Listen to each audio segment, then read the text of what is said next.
हाय, आज हम आपको सुप्रिया लाइफ साइंसेज के आने वाले आईपीओ के बारे में बताएंगे। Supriya life sciences pharma industry के लिए एक्टिव फार्मास्यूटिकल्स इंग्रेडिएंट्स या फिर एपीआईज मैन्युफैक्चर करती है। कंपनी करंटली 38 एपीआईज बनाती है जो anti histamine, analgesic, anaesthetic, vitamin, anti asthmatic और एंटी एलर्जिक जैसे अलग अलग थेराप्यूटिक सेगमेंट्स में काम आते हैं। कंपनी के प्रोडक्ट्स 86 कंट्रीज में 1296 कस्टमर्स को एक्सपोर्ट किए जाते हैं 346 डिस्ट्रीब्यूटर्स के थ्रू। फाइनेंशियल ईयर 21 में 77.47% ऑफ रेवेन्यूज एक्सपोर्ट से आए थे कंपनी के लिए। सुप्रिया लाइफ साइंसेज का financial year 21 geographical revenue distribution कुछ इस तरह से था। एशिया एक्सक्लूडिंग इंडिया 29.27%, सिर्फ इंडिया से 22.53%, लैटिन अमेरिका से 19.15%, यूरोप से 17.4% और नॉर्थ अमेरिका से 4.76%। कंपनी का ओनली मैन्युफैक्चरिंग फैसिलिटी परशुराम लोटे महाराष्ट्र में है जो मुंबई से 250 किलोमीटर दूर है। इस फैसिलिटी में reactor capacity 547 kilolitre per day की है। कंपनी के पास 12,551 स्क्वायर मीटर का एक्स्ट्रा लैंड भी लिया हुआ है इसी फैसिलिटी के पास ही फ्यूचर एक्सपेंशन के लिए। सुप्रिया इंडिया लार्जेस्ट एक्सपोर्टर है क्लोरफिनामेलिएट एंड कीटामाइन हाइड्रोक्लोराइड मॉलिक्यूल्स के लिए, जिनमें इनका मार्केट शेयर 72% और 58% था फाइनेंशियल ईयर 21 में। कंपनी सैल्ब्यूटामॉल सल्फेट के एक्सपोर्ट में भी 30 से 40% मार्केट शेयर रखती है और विटामिन B2, राइबोफ्लेविन, लैक्टोप्लेविन के एक्सपोर्ट में 25 से 30% मार्केट शेयर रखती है। सुप्रिया लाइफ साइंसेज इस आईपीओ से अपने सेलिंग शेयर होल्डर्स को एग्जिट प्रोवाइड कर रही है। फ्रेश प्रोसीड से कंपनी अपने कैपेक्स प्लान्स और डेट रीपेमेंट को फाइनेंस करना चाहती है। इस कंपनी में इन्वेस्ट करने के प्रोस कुछ इस प्रकार से हैं। कंपनी का सबसे बड़ा एडवांटेज है कि इनके मेजॉरिटी प्रोडक्ट्स की मैन्युफैक्चरिंग बैकवर्ड इंटीग्रेटेड है। फाइनेंशियल ईयर 21 में इनके बैकवर्ड इंटीग्रेटेड मॉलिक्यूल से 67% रेवेन्यूज आए थे।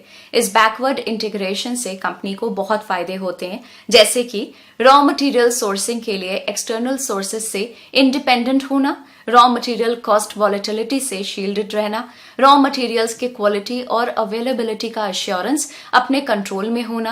बैकवर्ड इंटीग्रेशन एक बहुत बड़ा एडवांटेज है फार्मा इंडस्ट्री में, जहां इंडस्ट्री के 70 से 80% रॉ मटेरियल रिक्वायरमेंट इंपोर्ट होते हैं और raw material cost overall expenses के 45 से 55% के लिए रिस्पॉन्सिबल है।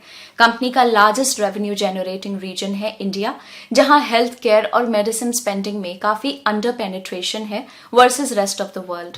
इंडिया में फार्मा इंडस्ट्री के ग्रोथ के बहुत सारे ड्राइवर्स प्रेजेंट हैं, जैसे कि rising life expectancy and changing demographics, rising income levels and health insurance penetration, low cost manufacturing capability. India में बल्क ड्रग इंडस्ट्री के लिए 2021 से 2025 तक 11.5% से 12.5% CAGR के साथ 1.85 lakh crore rupees market size reach करने के एक्सपेक्टेशंस हैं। फार्मा इंडस्ट्री स्पेशली फॉर्मुलेशंस में एपीआई सोर्सिंग के लिए इंपोर्ट सब्स्टिट्यूशन का बहुत पोटेंशियल है, जिसे इंडियन गवर्नमेंट के आत्मनिर्भर भारत और फार्मा पीएलआई स्कीम्स में भी प्रमोट किया जा रहा है। इससे बैकवर्ड इंटीग्रेटेड एपीआई मेकर्स जैसे सुप्रिया को बहुत फायदा हो सकता है फ्यूचर में। अब बात करते हैं इस कंपनी में इन्वेस्टमेंट के कॉन्स के बारे में।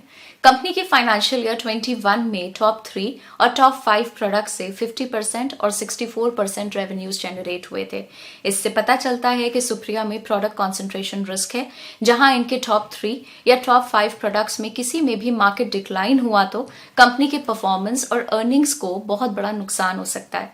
सिमिलरली कंपनी के टॉप 3 और टॉप 10 कस्टमर्स से इनको फाइनेंशियल ईयर 21 में 21.6% और 40.1% रेवेन्यूज मिले थे।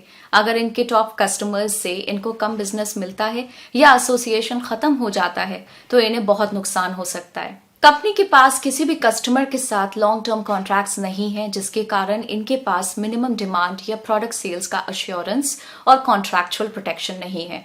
फार्मा सेक्टर एक बहुत रेगुलेटेड इंडस्ट्री है, जिसमें एक्सपोर्ट कंपनीज को हर एक्सपोर्ट डेस्टिनेशन के ड्रग रेगुलेटरी बॉडी, जैसे कि यूएसए में एफडीए है, से रेगुलेटरी अप्रूवल लेना होता है एक्सपोर्ट शुरू करने से पहले। ये रेगुलेटरी अप्रूवल्स और क्लियरेंसेस काफी स्ट्रिक्ट और टाइम कंज्यूमिंग होते हैं और कोई भी नॉन कंप्लायंस या इंस्पेक्शन फेलियर से कंपनी को भारी नुकसान हो सकता है। अब बात करते हैं इस कंपनी के फाइनेंशियल्स के बारे में। जैसे कि आप ये टेबल में देख सकते हैं, ये सारे फिगर्स क्रॉर्स में दिए गए हैं। हम फाइनेंशियल ईयर 20 को फाइनेंशियल ईयर 21 के साथ कंपेयर करेंगे। टोटल एसेट्स का फिगर देखें तो ये 336 से बढ़कर 445.82 पे पहुंच गया फाइनेंशियल ईयर 21 तक। टोटल रेवेन्यू 322 से 396 पे आ गया। प्रॉफिट आफ्टर टैक्स में भी हमको एक अच्छा इंक्रीज देखने को मिल रहा है। 73.4 से ये फिगर बढ़ के 123.83 करोड़ पे पहुंच गया।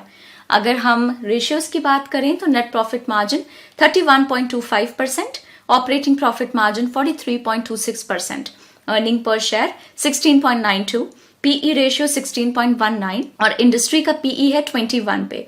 डेट टू इक्विटी रेशियो है 0.5 पे, current ratio 2.1, 2 year sales CAGR 17.73%, 2 year profit CAGR 77.24%। अब बात करते हैं इस आईपीओ के डिटेल्स के बारे में।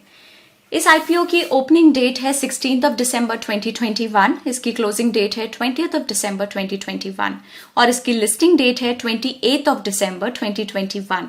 इस आईपीओ का इशू साइज है 700 करोड़ का, जिसमें फ्रेश इशू है 200 करोड़ का और ऑफर फॉर सेल है 500 करोड़ का। इसका प्राइस बैंड है 265 से 274 रुपीज पर इक्विटी शेयर का और एक मार्केट लॉट है 54 शेयर्स का।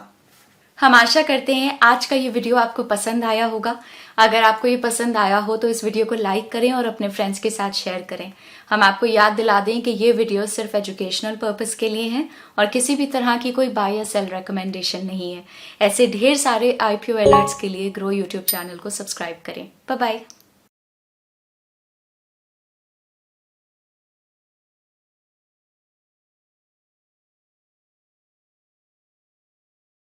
Investment in securities market are subject to market risks. Read all the related documents carefully before investing. Please read the risk disclosure documents carefully before investing in equity shares, derivatives, mutual fund, and or other instruments traded on the stock exchanges.